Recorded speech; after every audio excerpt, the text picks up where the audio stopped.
Good evening, fellow learners. Welcome back to yet another power learning session. ఈ సెషన్లో యాక్చువల్గా మనం ఒక ఇంట్రెస్టింగ్ టాపిక్ గురించి డిస్కస్ చేయబోతున్నాం. ఇది మన రియల్ టైంలో చాలా ఉపయోగపడేది అవుతుంది. మీరు ఆల్రెడీ ఎక్స్పీరియన్స్ చేసి ఉన్నప్పటికీ దీన్ని మనం కొంచెం డిఫరెంట్ వేలో లెర్న్ చేసుకోవడానికి ట్రై చేద్దాం.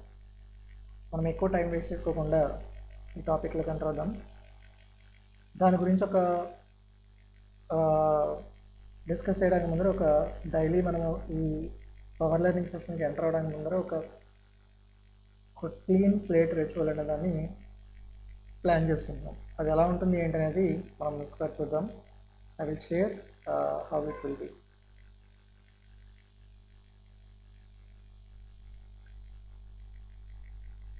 సో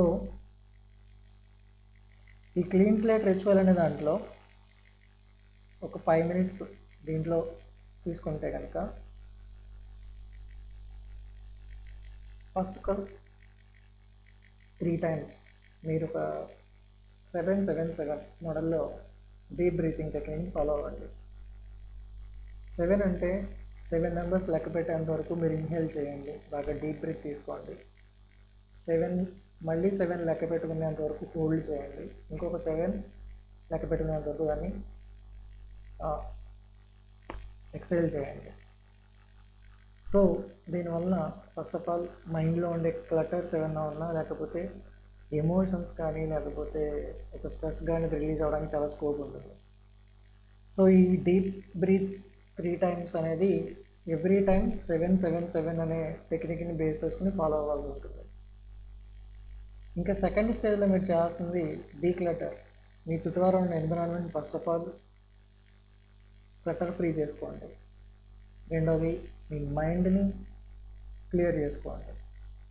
నేను ఆల్రెడీ ఒక సెషన్లో చెప్పినట్టుగా, లైవ్ సెషన్లో చెప్పినట్టుగా, మీకున్న బ్యాగేజ్, ఎమోషనల్ బ్యాగేజ్ అయి ఉండొచ్చు, లేకపోతే రిలేషన్షిప్ బ్యాగేజ్ అయి ఉండొచ్చు, ఏ రకమైన బ్యాగేజ్ అయినా ఒక 15 to 30 minutes దాన్ని మైండ్లో నుంచి పక్కన పెట్టండి. కంప్లీట్గా ఫోకస్ చేయడానికి ప్రయత్నం చేయండి. అండ్ ఏ అదర్ థాట్ కూడా మీ మైండ్లో వచ్చినా సరే దాన్ని మనం ఇగ్నోర్ చేయాలి, కంప్లీట్గా ఇగ్నోర్ చేయండి. దాని మీద ఎక్కువ ప్రయారిటీ ఇవ్వద్దు దానికి. అండ్ కంప్లీట్గా కంపల్సరీగా మీ మొబైల్ని డోంట్ డిస్టర్బ్ మోడ్లో పెట్టండి. And last but not least in this clean slate ritual is power learning మంత్ర. మనం ఈ ఫోకస్ మోడ్లోకి ఆ డూ మోడ్లోకి ఎంటర్ అయినప్పుడు మన మైండ్ అనేది ఒక ఫ్లో స్టేట్లోకి ఎంటర్ అవ్వాలి. ఆ ఫ్లో అనేది ఒక రివర్లా ఉంటుందని అనుకుంటే, your river of clarity flow strong. అది చాలా స్ట్రాంగ్గా, డీప్గా, ఇంటెన్సివ్గా ఫ్లో అవ్వాలి. Because we are only focusing on 15 to 30 minutes time. ఆ టైంలో మనం ఏం చేయగలుగుతాం అనేది క్లియర్గా దాంట్లో మెన్షన్ చేసుకోవాలి. And let's analysing with a purpose. అంటే మనం నేర్చుకుంటున్నాం అంటే ఎందుకు నేర్చుకుంటున్నాం, ఇది ఎక్కడ ఉపయోగపడుతుంది అన్న ఉద్దేశంతో నేర్చుకోవాలి తప్ప ఏదో నేర్చుకున్నాం, ఏదో విన్నాం, ఏదో రేడియో వినట్టు వినేసామని కాకుండా, ఈ పర్టికులర్ సెషన్ కంప్లీట్ అయిన వెంటనే దీని గురించి మళ్ళీ ఇంట్రోస్పెక్షన్ చేయండి, లేకపోతే ఒకసారి రీకాల్ చేసుకోండి. దీనికి సంబంధించిన టేక్అవేస్ ఏమున్నాయి, మీరు ఇవాళ నేర్చుకున్న టేక్అవేస్ ఏమనేది ఒక నోట్ చేసుకుని దాని తర్వాత కామెంట్స్ రూపంలో పబ్లిష్ చేయండి. Now coming to the topic. ఈ టాపిక్కి జస్ట్ నేను నేమ్ చేయడానికి ఇక్కడ క్రాక్ ద కర్వ్ అని పెట్టాను. ఇది కొంచెం ఫిషీగా అసలు దేని గురించి మాట్లాడబోతున్నాం అనేది కొంచెం యాంగ్జైటీ ఆర్ క్యూరియాసిటీ క్రియేట్ చేయడానికి గురించి పెట్టింది క్రాక్ ద కర్వ్. మనం జనరల్గా ఎప్పుడైనా స్కూలింగ్లో కానీ, లేకపోతే ఇంజనీరింగ్ కానీ, లేకపోతే degrees or undergraduate studies చేసినప్పుడు చాలా రకాల సబ్జెక్ట్స్ నేర్చుకుంటాం. దాంట్లో కొన్ని one of the subject is maths నేర్చుకుంటారు. ఈ మ్యాథ్స్ నేర్చుకున్నప్పుడు దాంట్లో ఒక పర్టికులర్ టాపిక్ మీకు ఇంట్రెస్టింగ్గా ఉండొచ్చు, లేకపోతే అర్థం అవ్వచ్చు, అర్థం కాకపోవచ్చు. కానీ ఎందుకు అప్లై చేస్తున్నాం, ఎక్కడ అప్లై చేస్తున్నాం, దేని గురించి ఇది నేర్చుకుంటున్నాం అనేది ఒక క్లారిటీ ఉండదు. అలాగే ఈ సబ్జెక్ట్కి వేరే సబ్జెక్ట్కి ఉన్న సంబంధం ఏంటి అనేది కూడా మనకి క్లారిటీ ఉండదు. కంప్లీట్గా అప్పటికప్పుడు ఎగ్జామ్ పాయింట్ ఆఫ్ వ్యూలో మనం స్టడీ చేస్తాం, తర్వాత దాన్ని వదిలేస్తాం. అది రియల్ టైంలో ఎక్కడ అప్లై చేస్తాం, లేకపోతే అసలు దాని అవసరం ఉందా లేదా, లేకపోతే డైలీ లైఫ్లో దాన్ని ఉపయోగిస్తున్నామా, అలాంటి ఉపయోగించినప్పుడు దాని గురించి మనం గుర్తుపెట్టుకోవాల్సిన అవసరం ఏంటి అనేటువంటి క్వశ్చన్స్ మనకి ఎప్పుడూ వస్తాయి. దాన్ని క్లారిఫై చేసే కండిషన్ కానీ, లేకపోతే మనం ఆ డౌట్ని అడగడానికి మనకి ఇంట్రెస్ట్ ఉండకపోవచ్చు, అడిగినా చెప్పేవాళ్ళు చెప్పలేకపోవచ్చు, చెప్పినా మనకు అర్థమయ్యేలా ఉండకపోవచ్చు. ఎందుకంటే అప్పుడున్న మెంటల్ స్టేట్ని బట్టి అయి ఉండొచ్చు, లేకపోతే ఆ కండిషన్స్ని బట్టి దాని అప్లికేషన్ మనకు అర్థం కాకపోయి ఉండొచ్చు. కాబట్టి క్రాక్ ద కర్వ్ అనే కాన్సెప్ట్ మనం ఈ పర్టికులర్ ప్యాటర్న్ని ఆర్ ఈ పర్టికులర్ మైండ్ సెట్ని కూడా బ్రేక్ చేసేలాగా ఈ సెషన్ డిజైన్ చేశాను. దీంట్లో కాంటెక్స్ట్ మనం ఒకసారి కనుక డిస్కస్ చేసుకుంటే, యాక్చువల్గా మీరు ఎప్పుడైనా ఈ ఆలోచనలు మీకు వచ్చాయేమో ఒకసారి ఆలోచించండి. ఒక పర్టికులర్ బాల్ని మనం విసిరినప్పుడు ఆ బాల్ ఎలా వెళ్తుంది, లేకపోతే ఒక ఎయిర్ క్రాఫ్ట్ ఫ్లై అవుతున్నప్పుడు ఆ ఫ్లై ఎలా ఫ్లై అవుతుంది, లేకపోతే మీరు ఒక బైసికల్ రైడ్ చేస్తున్నప్పుడు ఆ బైసికల్ రైడ్ చేస్తున్నప్పుడు ఒక పర్టికులర్ ఇన్స్టెంట్ ఆఫ్ టైంలో మీరు ఎక్కడ ఉంటారు, ఎంత స్పీడ్లో మీరు వెళ్తున్నారు. అలాగే ఒక పర్టికులర్ ఏదైనా ఈవెంట్కి కానీ, లేకపోతే మీ ఇంటికి ఎవరైనా రిలేటివ్స్ వచ్చినప్పుడు మీ ఇంట్లో ఏదైనా ఒక పర్టికులర్ రెసిపీని తయారు చేసి ప్రిపేర్ చేయాలి అంటే కనుక దానికి సంబంధించిన రా మెటీరియల్ని ఎలా ప్రిడిక్ట్ చేస్తాం, ఎంత కావాలని చెప్పి ఎలా తెలుసుకుంటాం. అలాగే ఒక పర్టికులర్ ఎంటిటీ అనేది ఎలాగ స్టార్ట్ అవుతుంది, ఎలా ఒక పర్టికులర్ కార్ కానీ, లేకపోతే బస్ కానీ, బైక్ కానీ ఎలా స్టార్ట్ అవుతుంది, ఎలా స్పీడ్ అవుతుంది. ఈవెన్ సీలింగ్ ఫ్యాన్ తీసుకున్నా సరే అది ఎలా స్టార్ట్ అవుతుంది, ఎలా స్పీడ్ అందుకుంటుంది, మళ్ళీ తిరిగి ఎలాగ స్లో అవుతుంది, దాన్ని ఎలాగ మనం ఊహించాలి అంటే విజువలైజ్ చేసుకునేటప్పుడు ఒక మ్యాథమెటికల్ పాయింట్ ఆఫ్ వ్యూ దాన్ని ఎలాగా ఊహించాలనేది ఒక థాట్ ప్రాసెస్ పెట్టారని అనుకోండి. ఎప్పుడైనా మీరు వీటి గురించి ఆలోచించారా? ఒకవేళ ఆలోచించి ఉంటే మనకు కనిపించింది ఏదో సంథింగ్ ఎక్కడో మనం మిస్ అవుతున్నాం, లేకపోతే ఎక్కడో హైడ్ అవుతాం.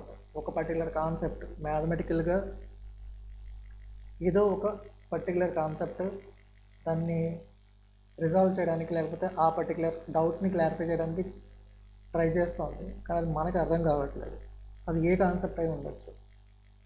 నెక్స్ట్ నేను దాన్ని రివీల్ చేయడం కంటే ముందర గెస్ చేయండి. సో అది యాక్చువల్గా మనం డిస్కస్ చేసుకున్న ఎగ్జాంపుల్స్ ఏమీ కూడా ఒక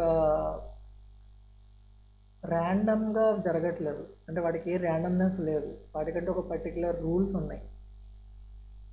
బైక్ అలాగే వెళ్ళడానికి, లేకపోతే కార్ అలాగే మూవ్ అవ్వడానికి, లేకపోతే ఫ్యాన్ అలాగే తిరగడానికి, మీరు ఈవెన్ రాకెట్ ల్యాండ్ చేసినప్పుడు అలాగే ల్యాండ్ అవ్వడానికి, మీరు బాల్ విసిరినప్పుడు అలాగే వెళ్ళడానికి, ఫిజికల్గా ఆర్ ఫిజిక్స్ బేస్ చేసుకుని at the same time mathematical rules కొన్ని అప్లై అయ్యి అది పనిచేస్తుంది.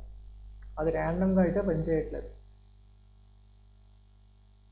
సో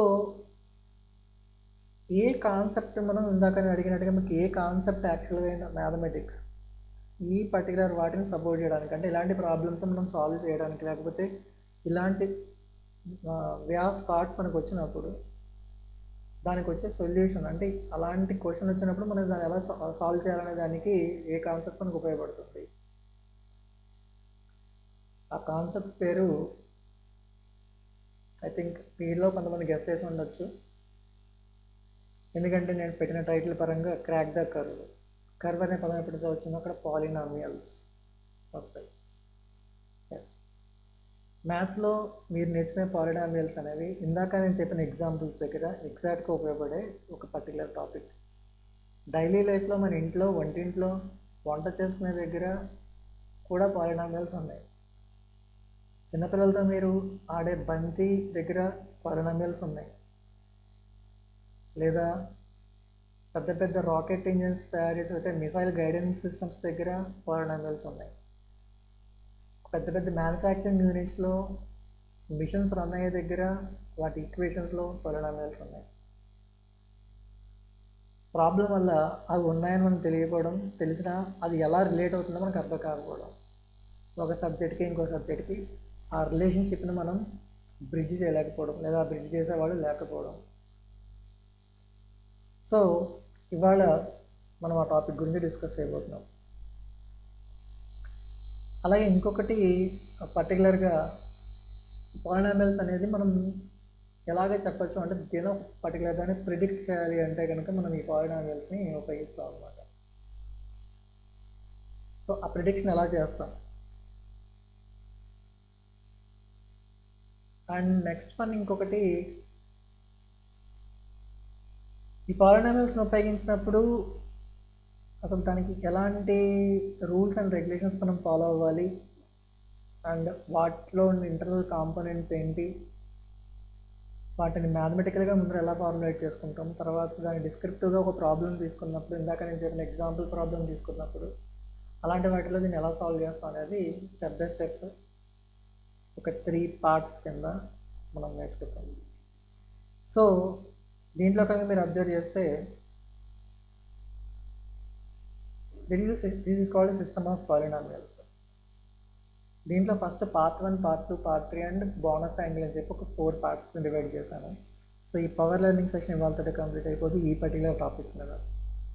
ఇది మీ నేను చెప్పినట్టుగా నెట్ఫ్లిక్స్ సిరీస్ లాగా లేకపోతే ఒక పర్టికులర్ సీరియల్ ఎపిసోడ్ లాగా let us break this on to 3 or 4 days 15 minutes to 13 minutes sessions. ఇంట్లో పార్ట్ 1 అసలు పాలినామియల్ అంటే ఏంటి. మామూలుగా పాలిథీన్, పాలిటెక్నిక్, పాలిమర్స్, అలాగే పాలినామియల్ ఇదొక Greek word. Polymorphism computer science already చేసే వాళ్ళకి తెలుస్తున్నది. పాలి అంటే మెనీ, నామియల్ అంటే టర్మ్స్. మెనీ టర్మ్స్ అనేదాన్ని పాలినామియల్తో ఇండికేట్ చేస్తున్నాం మనం ఇక్కడ. సో దాంట్లో ఏంటి ఉంటాయి ఇంటర్నల్గా, సో అది ఎలా అర్థం చేసుకోవాలి, దాన్ని ఒక విజువలైజ్ చేసుకోవాలి అంటే ఒక కామన్ ఒక 10th class or 9th class or 8th class ఒక చదువుతున్న ఒక అబ్బాయి దగ్గర నుంచి ఫండమెంటల్ ఒక సింపుల్ టర్మ్స్లో using our case means method, keep it simple and smart and make it simple and strong. ఆ మోడల్లో ఆలోచిస్తే కనుక అసలు ఈ పాలినామియల్ అనే దాన్ని కాంప్లెక్స్ జార్గాన్స్ ఏం వాడకుండా మాట్లాడాలి అంటే ఇది ఒక మ్యాథమెటికల్ లాంగ్వేజ్. మనం తెలుగు, ఇంగ్లీషు, హిందీ అలా న్యాచురల్ లాంగ్వేజ్ని లేకపోతే C language, Java, something Python అని చెప్పి ప్రోగ్రామింగ్ లాంగ్వేజ్ని అలా మాట్లాడుకుంటున్నాము. We need to adapt for this mathematical language. దీనికి ఒక వొకాబులరీ ఉంది. ఆ వొకాబులరీని బేస్ చేసుకుని ఆ వొకాబులరీకి తగ్గట్టుగా ఈ పాలినామియల్ అనే పదం తీసుకుంటే it is like A mathematical sentence. దాంట్లో కొన్ని వర్బ్స్ రిప్రజెంట్ చేస్తాయి, కొన్ని ఆబ్జెక్ట్స్ని రిప్రజెంట్ చేస్తాయి, కొన్ని సబ్జెక్ట్ రిప్రజెంట్ చేస్తాయి. సో అలా అర్థం చేసుకుంటే మ్యాథమెటిక్స్లో ఈ పాలినామియల్ అనేది ఒక సెంటెన్స్ లెక్క. దాంట్లో ఆ సెంటెన్స్లో ఏం ఉంటాయి అంటే కొన్ని సెట్ ఆఫ్ లెటర్స్, కొన్ని నెంబర్స్ ఉంటాయి, కొన్ని లెటర్స్ ఉంటాయి. ఆ లెటర్స్ దేన్ని రిప్రజెంట్ చేస్తాయి, ఆ నెంబర్స్ దేన్ని రిప్రజెంట్ చేస్తాయి అనేది మళ్ళీ మనం తెలుసుకుంటాం. సో స్లోగానే వెళ్ళినా అర్థం చేసుకోవడానికి ప్రయత్నం చేయండి. ఏ ఏజ్లో ఉన్నాం కదా, ఇవన్నీ అవసరమా, లేకపోతే ఇవి ఇమీడియట్గా మనం తెలుసుకోవాల్సిన అవసరం లేదని థింక్ చేయొద్దు. You should try to understand with little patience. ఈ మొత్తం మనం తీసుకునే సెంటెన్సెస్ అన్నీ కూడా నెక్స్ట్ కొన్ని mathematical operators or arithmetic operators లాంటి వాటిని వాడి మనం వాటిని కంబైన్ చేస్తాం. లైక్ ప్లస్ కానీ, మైనస్ కానీ, మల్టిప్లికేషన్స్ కానీ. ఇవి ఏమి రిప్రజెంట్ చేస్తాయంటే అలా ఇంటిగ్రేట్ చేయడం వల్ల, అలా గ్లూ చేయడం వల్ల ఒక ప్యాటర్న్ని మెన్షన్ చేస్తాయి. దాంట్లో ఉన్న హిడెన్ నాలెడ్జ్ని బయటికి రప్పిస్తాయి. నేను చాలా సందర్భాల్లో ఒక ఎగ్జాంపుల్ చెప్తూ ఉంటాను, చాలా రిలేటబుల్గా ఉండే ఎగ్జాంపుల్ మీకు. మనం ఎప్పుడైనా ఒక టర్మ్ దగ్గర హిడెన్ అనే పదం వాడినప్పుడు ప్రాబ్లం ఏంటంటే డైరెక్ట్గా మనం చూసినప్పుడు అది కనిపించదు. లేకపోతే డైరెక్ట్గా అర్థం చేసుకుందామని ట్రై చేసినప్పుడు అర్థం కాని దాన్ని మనం జనరల్గా హిడెన్గా ఉంది అని అంటాం, ఆర్ హిడెన్ నాలెడ్జ్ అని కాదు. సో మీకు ఎగ్జాంపుల్ ఏంటి అంటే పాలు, లేకపోతే వెన్న. మీరు పాలను డైరెక్ట్గా చూసినప్పుడు దాంట్లో వెన్న కనిపించదు. దాని మీద ఏదో ఒక ప్రాసెస్ని అప్లై చేస్తే ఆ అప్లై చేసిన తర్వాత దాని నుంచి వెన్న బయటికి రప్పించడానికి ఛాన్స్ ఉంది. ఆ వెన్న డైరెక్ట్గా చూస్తే నెయ్యి కనిపించదు. అలాగే వెన్న మీద ఏదైనా ప్రాసెస్ చేస్తే దానికి సంబంధించిన నెయ్యి కనిపిస్తూ ఉంటుంది. అంటే హిడెన్ నాలెడ్జ్ అంటే అక్కడ లేదు అని కాదు, దాచబడింది, అది డైరెక్ట్గా రివీల్ అవ్వదు, మనం దాన్ని పర్టికులర్గా అబ్జర్వ్ చేస్తే కానీ. నేను ఎప్పుడు ఇంకోటి చెప్తూ ఉంటాను, devil always resides in details. So ఏదైనా ఒక హారర్ మూవీ చూసినప్పుడు మీకు ఏ దెయ్యమో కూడా డైరెక్ట్గా మీ ఎదుర్కొండ వచ్చి నించోడు. ఫస్ట్ ఎక్కడో లోపల తీసుకెళ్ళి ఒక గదిలో లోపల ఎక్కడో కూర్చోబెట్టి చెప్తారు, ఉన్నట్టు చూపిస్తారు. మీన్స్ మీరు అంత డీప్గా అలాంటి ప్లేస్లోకి వెళ్తే కానీ ఆ డెవిల్ని ఎలాగైతే క్యాప్చర్ చేయలేరో, మనం సబ్జెక్ట్ నేర్చుకునేటప్పుడు కూడా ఆ సబ్జెక్ట్లో ఉన్న డెప్త్ మనం తెలుసుకోవాలంటే అంత డీటెయిల్గా దాని గురించి అబ్జర్వ్ చేయాలి ఫస్ట్. సో దాంట్లో ఈ ప్యాటర్న్స్ ఏవైతే ఉంటాయో ఆ ప్యాటర్న్స్ మనం చెప్తున్న ఈ పాలినామియల్లో ఉన్న ప్యాటర్న్ ఎలా రివీల్ అవుతుంది, ఆ ప్యాటర్న్ ఏం రిప్రజెంట్ చేస్తుంది, ఆ ప్యాటర్న్ చూసి మనం ఏం చెప్పగలుగుతాం, దాంట్లో అంతరహస్యం ఏమైనా ఉంటుందా అంటే ఉంటుంది. Polynomials are like miracle. అవి చాలా యూనివర్స్కి సంబంధించిన దాన్ని కూడా హైడ్ చేసుకునే క్యాపబిలిటీ ఆ పాలినామియల్ ఈక్వేషన్స్లో ఉంటుంది. సో అవి ఏవైనా మనం ప్రిడిక్ట్ చేయాలి అంటే, లేకపోతే సపోజ్ వెదర్ ఫోర్కాస్టింగ్ ఉంది, లేకపోతే స్టాక్ ప్రిడిక్షన్ ఉంది, అలాంటి వాటిలో ప్రిడిక్ట్ చేయాలి అనుకుంటే కనుక you have to go with polynomials. అలాగే నెక్స్ట్ చాలా రియల్ వరల్డ్ ప్రాబ్లమ్స్ నేను ఆల్రెడీ డిస్కస్ చేసిన వాటిని మనం ఇంకా చాలా లేనిది లేదు, నడిచే దారిలో మీరు నడికే విధానం బట్టి కూడా పాలినామియల్ మీరు వేసుకుంటూ వెళ్తున్నారు అని అర్థం. మీరు ఎలా నడుస్తున్నారు, ఎలా పరిగెడుతున్నారు, ఎలా మూవ్ చేస్తున్నారు, చేతులు ఎలా అంటున్నారు, ఎలా చూస్తున్నారు. మీకు ఒక ఫన్నీ విషయం చెప్పాలి అంటే, మన ఎమోజీస్ తయారు చేసేటప్పుడు ఆ ఎమోజీ యొక్క ఎమోషన్స్కి సంబంధించిన మనం నవ్వేటప్పుడు ఆ నవ్వు వచ్చేటప్పుడు ఈ మన యొక్క మౌత్ మా కరువు దగ్గర కూడా పాలినామియల్ ఉంటుంది. అందుకనే క్రాక్ ద కర్వ్ అని చెప్పి పెట్టాను. So that is the beauty of the polynomial. So when you relate these concepts the subject, understand the relationship between them, rest of the things in the real world as well as rest of the subjects in our syllabus, then we can understand what is the power of those subjects and what is the power of these things. And ఇంకా మనం polynomial గురించి discuss చేసుకోవాలి అంటే it is a mathematical tool in games. మీరు జనరల్గా video games లాంటివి ఇట్లా ఆడుతున్నప్పుడు దాంట్లో మనకు వస్తున్న అప్ అండ్ డౌన్స్ కానీ, రోలర్ కోస్టర్స్లో అలాంటి గేమ్స్లో కానీ ఎలా ఫైర్ చేస్తున్నారు, ఎలా జంప్ చేస్తున్నారు, ఎలా నావిగేట్ అవుతున్నారు, ఇలాంటి అన్ని చోట్ల పాలినామియల్స్ పెడితేనే అలాంటి గేమ్స్కి ప్రోగ్రామ్ రాయగలుగుతారు. అలాగే నేను ఇందాక చెప్పినట్టుగా కుకింగ్ దగ్గర, అలాగే ఇంజనీరింగ్ ప్రాబ్లమ్స్లో ఎనామరస్ ఇంజనీరింగ్ ప్రాబ్లమ్స్ని పాలినామియల్స్ ఉపయోగించి సాల్వ్ చేస్తారు.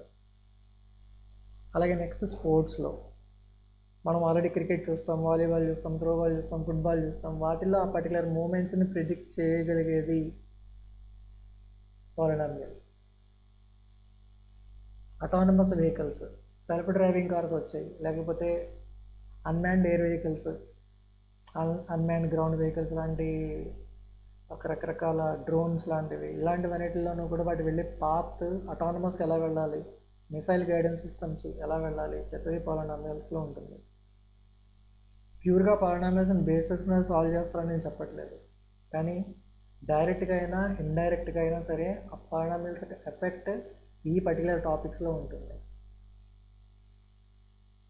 సో ఇంకెలా చెప్పుకుంటూ పోతే ఈ లిస్ట్ అనేది ఇన్ఫినిటీగా ఉంటుంది. Anyways our brand is Infinity Brain Labs. That's why it is Infinity Brain Labs, because the thought itself is have a polynomial. Thought is also a wave, sound is also a wave or a curve. So light is also like a wave.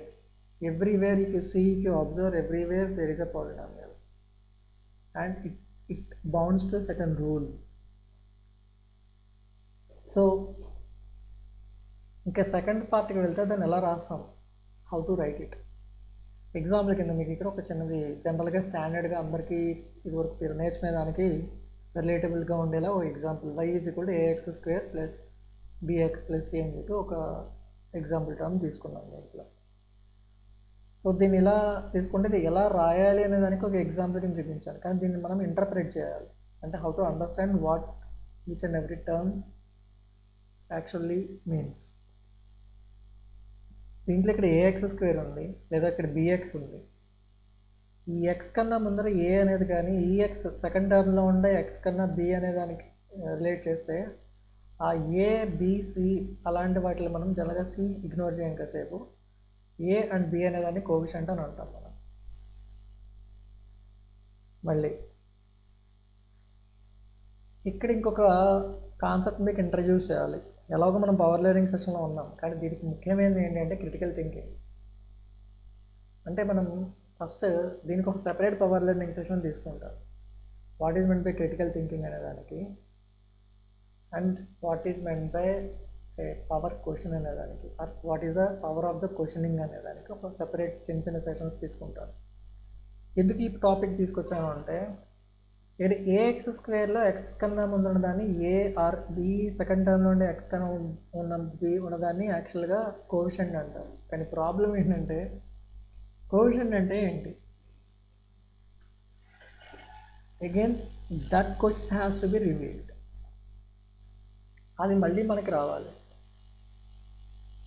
Coefficient అంటే ఏంటి? Okay, అర్థమైంది అనుకున్నాను. I will tell you, but main time మీ గెస్ట్కి నేను వదిలేస్తున్నాను. జనరల్గా దాన్ని ఏదో ఒక ప్యాటర్న్ అబ్జర్వ్ చేసి ట్రై చేయండి, లేకపోతే మీకు దగ్గరగా ఉన్న మీ సీనియర్స్ని కానీ లేకపోతే మీ మ్యాథమెటికల్ లెక్చరర్స్ని కానీ అడగండి. దే విల్, నాకన్నా వాళ్ళకి ఎక్స్పీరియన్స్ ఉంటుంది కాబట్టి వాళ్ళు ఇంకా బాగా చెప్పగలుగుతారు. కానీ నేను చెప్పేది ఎలాగో తర్వాత సెక్షన్లో మీకు ఎక్స్ప్లెయిన్ చేస్తాను. కానీ కోఎఫిషియంట్ అంటే ఏంటి, దానికి సిగ్నిఫికెన్స్ ఏంటనేది తర్వాత తెలుసుకుంటాం. అండ్ సెకండ్, ఏ తర్వాత మనకి x² ఎక్స్ అలాంటి వచ్చాయి. ఆ ఎక్స్ అనేది వేరియబుల్ అని అంటాం. ఏదైతే అప్పటికి చేంజ్ అవుతూ ఉంటుందో ఆ చేంజ్ ఏదైనా మనం వేరియబుల్ అని అంటాం. చాలా సింపుల్గా అర్థమైపోతుంది. వ్యారీ అవుతుంది కాబట్టి వేరియబుల్, కరెక్ట్. కానీ దాని మీనింగ్ ఇంకా డీప్గా తీసుకోవచ్చు. Again that will be in the next session. And 2 x² పైన 2 ఉంది కదా, దాన్ని మనం పవర్ అని అంటాం. అది కూడా దానికి ఒక రిప్రజెంటేషన్. అక్కడ మనం స్క్వేర్ పెట్టాలా, క్యూబ్ పెట్టాలా, 4 పెట్టాలా, డిగ్రీ అంటాం దాన్ని మనం. ఆ డిగ్రీ ఆఫ్ ద పాలినామియల్ అంటే ఏంటి, ఆ టర్మ్లో ఆ పర్టికులర్ డిగ్రీ, ఆ పర్టికులర్ పవర్ అనేది దేన్ని రిప్రజెంట్ చేస్తుంది, దాన్ని అలాగే ఎందుకు రిప్రజెంట్ చేయాలి, అది ఏం చెప్పడానికి ట్రై చేస్తుంది. ఇది మనం పార్ట్ 2లో చూస్తాం. అండ్ ఇంకా దీంట్లో ఇంకొకటి మనకి కనిపించింది y. ఈ y అనేదాన్ని అవుట్పుట్ వేరియబుల్ అని కానీ లేకపోతే వేరియబుల్ టు ప్రిడిక్ట్ అని కానీ అంటాం. అంటే మనం ఏదైతే ఒక పర్టికులర్ ప్యాటర్న్ని మనం ఆర్ ఒక పర్టికులర్ ఈక్వేషన్ సాల్వ్ చేద్దామని ట్రై చేస్తాం అనేది అవుట్కమ్ ఏదైతే ఉందో అవుట్కమ్ అనేదాన్ని వైలో రిప్రజెంట్ చేస్తాం. So that is the way to interpret this polynomial. దీంట్లో ఓన్లీ నేను చాలా ఫండమెంటల్స్ అండ్ ఎక్కడెక్కడ ఉపయోగపడుతున్నాయని తెలియడానికి ఎగ్జాంపుల్స్ మాత్రం ఆర్ రిప్రజెంటేషన్ మాత్రం మీకు మెన్షన్ చేశాను. నెక్స్ట్, ఇందాక నేను చెప్పినట్టుగా దీన్ని ఎక్కడెక్కడ మనం దాన్ని వాడతాం. ఒకటి, మీరు ఒక బాల్ని త్రో చేస్తున్నారు, ఆ త్రో చేస్తున్నప్పుడు అది ఎలా వెళ్తుంది అనే దాని దగ్గర పాలినామియల్ ఈక్వేషన్ ఉంటుంది. ఒక రెసిపీని ప్రిపేర్ చేస్తున్నారు, కుకింగ్ చేస్తున్నప్పుడు ఆ రెసిపీ ప్రిపేర్ చేయాలంటే దాంట్లో ఏం కండిషన్స్ ఆర్ ఇంగ్రీడియంట్స్ గురించి కాదు, మనం వాడుతున్న ఇంగ్రీడియంట్స్ కానీ లేకపోతే ఆ ఫైనల్గా దాంట్లో వాడుతున్న మేజర్ ఇంగ్రీడియంట్ ఏదైతే ఉందో ఆ ఇంగ్రీడియంట్ ఎంత తీసుకోవాలి అనేది ప్రిడిక్ట్ చేయాలి అంటే దానికి సంబంధించిన వేరియబుల్స్ ఏమున్నాయో మనకు అర్థం కావాలి. Cooking is not that much easy. కాబట్టి respect your mothers and house wives. ఎందుకంటే వాళ్ళు ఇంటర్నల్గా తెలియకుండానే మ్యాథమెటిక్స్ని ఆర్ పాలినామియల్స్ని వాడుతారని అర్థం. వాళ్ళకి తెలియకపోవచ్చు లేదా వాళ్ళు మీకు చెప్పలేకపోవచ్చు. సో నేను పాలినామియల్ వాడుతున్నాను లేకపోతే నేను మ్యాథమెటికల్లో ఈ పర్టికులర్ పార్ట్లు వాడుతున్నాను చెప్పలేకపోవచ్చు. కానీ they are doing that and making money. మీరు మల్టిపుల్ ఐటమ్స్ని సోల్డ్ చేస్తున్నారు అంటే కనుక సేల్స్ ప్రిడిక్షన్ చేయాలి అంటే పాలినామియల్స్ వస్తాయి. అయితే స్టాక్ ప్రిడిక్షన్ ఉంది, అప్ అవుతుందా డౌన్ అవుతుందా ఎట్లా నడుస్తుంది ట్రెండ్, ఇలాంటివన్నీ కనుక్కోవాలంటే పాలినామియల్స్ ఉంటాయి. ఆల్రెడీ డిస్కస్ చేసుకున్నప్పుడు కంప్యూటర్ గ్రాఫిక్స్ అండ్ యానిమేషన్ ఇలాంటి వాటిలో అన్నింటిలో మీ కంప్యూటర్ గేమ్స్లో అన్నిటిలోనూ కూడా పాలినామియల్స్ ఉన్నాయి. మీరు చేసిన డ్రైవ్ చేసిన కార్ మూమెంట్ అది ఎంత దూరం వెళ్ళగలుగుతుంది చెప్పడానికి ప్రిడిక్షన్, ఏ స్పీడ్లో వెళ్తే ఎంత టైంకి ఎంతవరకు వెళ్తుందని చెప్పే ప్రిడిక్షన్, అది కాన్స్టెంట్ స్పీడ్తో వెళ్తుందా లేకపోతే వేరియబుల్ స్పీడ్తో వెళ్తుందా అయితే స్టాగ్నేట్ అయి ఉందా, ఈ కండిషన్స్ అన్నింటినీ కన్సిడర్ చేసుకుంటే ఒక ఈక్వేషన్ ఫామ్ అవుతుంది. ఆ ఈక్వేషన్ బట్టి మాత్రమే ఆ పర్టికులర్ అవుట్పుట్ అనేది బయటకు వస్తుంది. కాబట్టి పాలినామియల్స్ అనేది అందుకనే most of the time they will reveal future conditions, ఫ్యూచర్లో ఏం జరుగుతుంది అనే దాంట్లో అలాంటి ఫ్యూచర్ కండిషన్స్ని రిప్రజెంట్ చేస్తాయి. అలాగే ఒక రోబో మూమెంట్లో అది ఎలా నావిగేట్ అవ్వాలి, లైన్ ఫాలో అవుతూ రోబో మూమెంట్ అవుతూ ఉండాలా, ఏదైనా ఒక పర్టికులర్ కర్వ్ని బేస్ చేసుకుని అది మూమెంట్ అవుతూ ఉండాలా, దాని పాత్ని డిసైడ్ చేసేది. అలాగే డ్రోన్ ఫ్లై చేసేటప్పుడు దాని పాత్ర నావిగేషన్ పాత్ ఏముంటుందని ఫ్లై చేసేది ఆర్ డిసైడ్ చేసే ఫ్యాక్టర్ పాలినామియల్స్. ఆర్ ఆ డిసైడ్ చేయాలి అంటే దాంట్లో మనం పాలినామియల్స్ వాడుకోవాలి. అలాగే ఆల్రెడీ చెప్పినట్టుగా చాలా పెద్ద పెద్ద ఇంజనీరింగ్ ప్రాబ్లమ్స్ని సాల్వ్ చేసే దగ్గర రాకెట్ లాంచింగ్, మిసైల్ లాంచింగ్ వాటిల్లో ఎంత మ్యాథమెటికల్ మోడలింగ్ చేస్తారో ఆ మ్యాథమెటికల్ మోడలింగ్ అన్నింటిలోనూ బ్యాక్ బోన్ కింద పాలినామియల్స్ ఉంటాయి. కాబట్టి for now this is the end of the part 1. Tomorrow we are going to discuss about the topics related to how to create a polynomial equation. అసలు ఆ equation రాయడానికి ఎలా రాస్తాం, అసలు ఎవరు చెప్పారు ఆ 2x² ax² + bx రాయాలి అంటే కనుక అసలు ఎలా రాస్తాం, అది దానికి ఉన్న బ్యాక్గ్రౌండ్ ఏంటనేది చూస్తాం.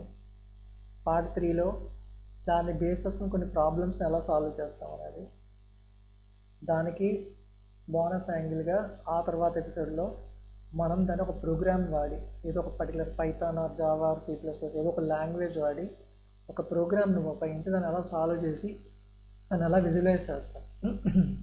అంటే ఆ కర్వ్ని ఎలా చూడొచ్చు, లేకపోతే మన వాల్యూస్ మారుతూ ఉంటే కనుక ఆ కర్వ్ ఎలా మారుతూ ఉంటుందో అనేది విజువల్గా చూద్దాం. So this is the end of the today session. I hope this session is actually give you good insights about polynomials. And second thing is, if you feel this session is having good insights, take a note, write down everything what you learned from today's session. ఒకసారి దాన్ని recall చేసుకోండి, review చేయండి. Chance ఉందంటే ఇలాంటి examples కొన్ని మీరు ఆలోచించడానికి try చేయండి. అండ్ ఈ సెషన్కి సంబంధించి మీ టేక్అవేస్ని కామెంట్ రూపంలో పెట్టండి. Thank you, thanks for watching, and meet you tomorrow.